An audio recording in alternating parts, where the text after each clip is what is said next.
Welcome back to another week on Life at the Outpost. A little bit of a different configuration here. We've got Mitchie joining us remotely. So this time we've got Scott, our boy Scott here, filling in at the seat, donning his hard hat, signed with the whole 2024 Cowboys team. Signed by, a gift for my 30th from our friend Ray last year, but shout out, Ray. Yeah, we got him sitting in the seat here, taking the wheel for the moment. How you feeling, Mitchie, after our run? We've just had the bye this week, or this round just been, so not much to report on there, but coming away with yet another win. Oh, yeah, it's a pretty tough one this week, actually. Tough sale. No, that Rabbitohs game, I tell you what, going down there is it's always going over there rather, because it's at Perth, yeah. I believe this one. Yep. Yeah. Always a tough one over in Perth, but nonetheless came away with the win, which was fantastic. Geez, I mean, we've been harping on it for 2-3 weeks now, I reckon. But I tell you what, Purds is just. Man, he's just improving more and more and more every week. McIntyre as well, finally getting his chockies. Yep. He's played out of his skin the last few weeks. Yep. Played in all kinds of different spots and places, and the amounts of time as well. Yeah, that's nothing to undersell. He's been playing some serious minutes, and he's finally rewarded. So good on him too. Well deserved, exactly right. I think really. Talking about Purdue, that's right, leaps and bounds. Just absolutely improving week on week, as we've said that many times before the last couple episodes. But McIntyre as well. Big thing for me was Cotter dropping out the day before or the day of. I can't remember. It was relatively abrupt or not long before anyway. And McIntyre getting told, "You're the man now. You're coming in at lock," and did a great job, like you said. Filling in John Bateman as well, different spots. I Bateman was out. You're right. Bateman did drop out on that one, and Nenai was supposed to get the run on spot, but I think he ended up coming off the bench again, possibly. That's it. Yeah, McIntyre, like you said, every week he seems to be doing something different or playing big minutes and getting thrown into a position that he wasn't initially starting in or isn't usually in. But motor workhorse. Robson as well. I think Robson, this was a big return to form for Robson. He's been getting better, improving week on week. He's just started the season a little bit quiet for his standard, I think, in my opinion, from what we like to see from Robson, what we know from Robson. But amazing. This one, much like that Panthers game we talked about, just from dummy half, tricking them from dummy half, looking one way and going the other, or the dummy pass from dummy half off the play of the ball and making a nice 10-15 metres. He made a really nice break in this one, and I think he nearly got there for a try, but it was a good setup. It made good metres for the boys off that. So again, lots of good things to look forward to. Lots of stuff to look forward to. Tommy again as well with some massive defensive efforts. A big try-saving tackle. Hitting, might have been Kepi. I think it was Kepi right before the line there. And forcing a loose carry. So great stuff. All positive things for all around for the boys. Not without its couple errors in the game, you know what I mean, that we know they can have and they have had since the start of the season. But yeah, all in all, definitely something to look forward to for sure. Man, I'm really on the Luke O'Donnell train right now. O'Donnell, Kai O'Donnell. Is it? No, not the Kai O'Donnell. Mini Luke O'Donnell. Me. mini Luke, really, if you think about it. But I'm really on the Kai O'Donnell train at the moment. I think he's really coming into his game as well. I think his defense is just outstanding. Yep. He also deserves a try for his chockies. I hope he does get one soon, because he's been putting in the effort, that's for sure.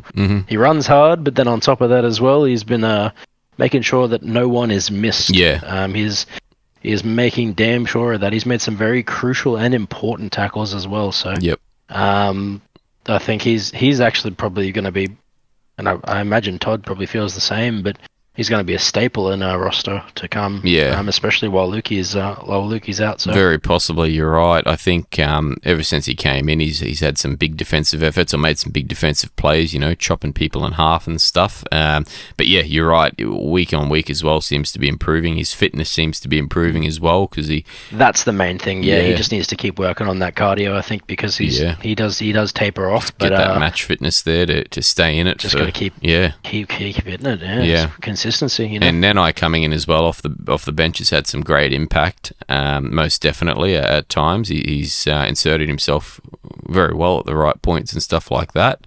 But just while he's got that run on spot, making the most of it, and you're right, just improving that fitness and whatnot, and keeping that defensive resolve there, because that's what we like to see. And I think what we did see a bit of in this game was a good bit of defensive resolve. It wasn't as much of a worry of people just strolling over through the middle right on the try line as there has been from round one onwards, sort of thing. We're starting to see a bit of improvement there. Rabbitohs, definitely, not without their dramas through injury and stuff like that, so it was a bit of a different configuration team, but nonetheless, they still had quite a go. They were threatening at times, but yeah, I think the boys just sort of had a bit more in the tank than they did. Talking about Purdue, like you said, getting a double in this one, just every week seems to be really showing up, and the standard. Yeah, exactly right. So yeah, it's becoming a theme. Yeah. Which is, hey, it's great for him. I tell you what, it's fantastic for him. Yep.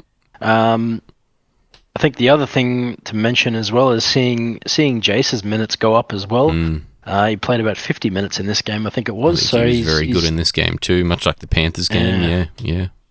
I'm looking forward to seeing if he can make it back to the 60 plus for the season, because he's definitely been working on the cardio, and he seems to be working more and more. Yeah.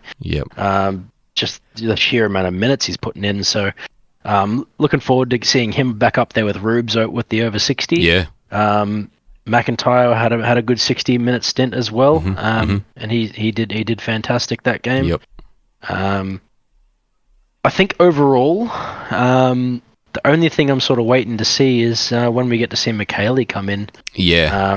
Obviously, hopefully we don't get any more injuries, of course. But Yep. I'd be interested to see how McHaley runs. How McHaley runs in as well. Definitely. Eventually, hopefully soon. Definitely a bit of flair or excitement for us last year, when he got his go in there. He's very good ball handling on offload skills, second phase skills, I should say, rather. So something that does come in handy a lot, and we sometimes don't see much of or enough of at times when we possibly could.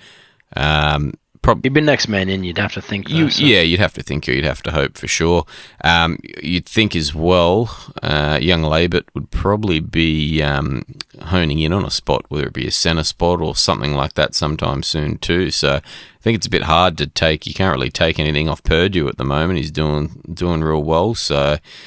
No, you know what I mean? He's going way too well. Whether it be through injury or something, who knows? Whether he gets a wing spot or a centre spot or something, I think he'll be closing in and making a statement for his spot back soon. So, a few. I mean, it's not so much spots up for grabs, but a few people nipping at the heels of others there. That, like you said, you'd have to think he'd be next man in. So, but yeah, all in all, very very positive from that trip over to Perth.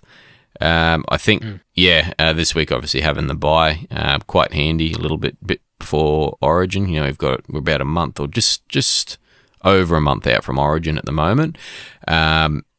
Nice to freshen up just before then. I think we have a bye around Origin as well, so which we're probably going to lose a couple players, or we always do lose a couple players. Tommy generally goes, and whether he plays in 5/8 or plays at all, I think he'll be picked.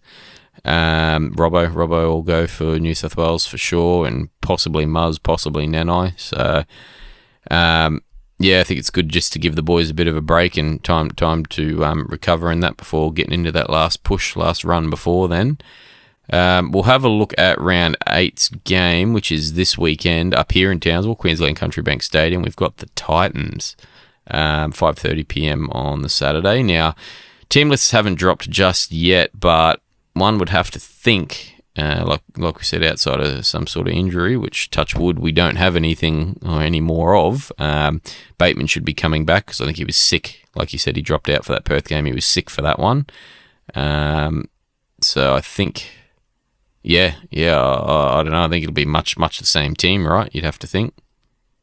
You would have to think. The only thing that they'd probably have to wonder if they change is Harrison Edwards goes back to 18th man and Bateman in. You'd have to probably imagine. Oh, you would assume so, yeah.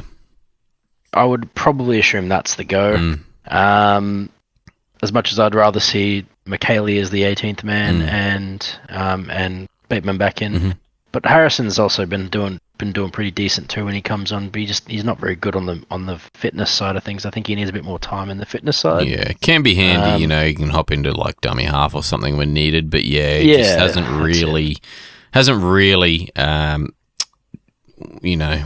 done wonders or anything. Hasn't. He just gets a bit tuckered out after 20. That's all. That's the issue with him. Yeah, exactly. Yep. Yeah. So you'd have to think you're right. Maybe whether he pushes back to 18th man. I think actually I was mixing up the Panthers game and the Rabbitohs game there, saying McIntyre was in lock because we had Cotter back for this one, thankfully. Yes. Yeah. I was mixing those two up, but Bateman. You'd have to think Bateman will come back for this one, and you're right. Edwards revert back to 18th man there. Correct. Titans not without the dramas as well. I mean, we know they've had their injuries and stuff. For Feeder, unfortunately, with a hamstring injury, he didn't play the round just been, and it's a bit more than just a bit of hamstring tightness. He's out till at least round 11 or about round 11. Then Jaden Campbell the day before, or pretty close to the game, going down with an ankle injury, I think it was, or something like that. Which is, they reckon he's going to be out for quite a while, so at least 4 to 6 weeks or something like that. Unfortunately, both for Feeder and Campbell out for at least 4 minimum weeks. 4, yeah. They do have some saving grace, obviously, with Kinney gone as well. That also sucks too. But they do have some saving grace of getting. I think they get Brock Gray and Foreign Camperero. I think they both come back this week. Should be right too. Foz, yep. Foz is definitely round 9. I'm just looking at a post now that Foz is definitely confirmed as round 9. Yep. So he won't be back this week. But they do get Camperero, so that means they do have a bit of danger on the edge there. Yeah, finally some attacking flair on the wing, which is a little bit of what they've been missing, I think, the Titans. Having a bit of a speedster, but a good finisher on the wing there with a bit of experience as well, so that may make things a bit tough. Tough for the boys. All in all, though, I mean, defensive effort, like we spoke about, we've seen improvements. We've been seeing improvements week on week. Hopefully the bye hasn't killed that momentum or killed that improvement. We've been going pretty well up until that point. So we're just hoping it can continue on. Really, it's shaping up to be a decent game, I think, but probably just a bit too tough for the Titans, or I'm hoping it will be anyway. I think we all are. Keep the boys. That's right. Keep the boys on their win streak. So. I think I'll mate Fitzgibbon. I think the young fella Fitzgibbon came in. Alan. Yep.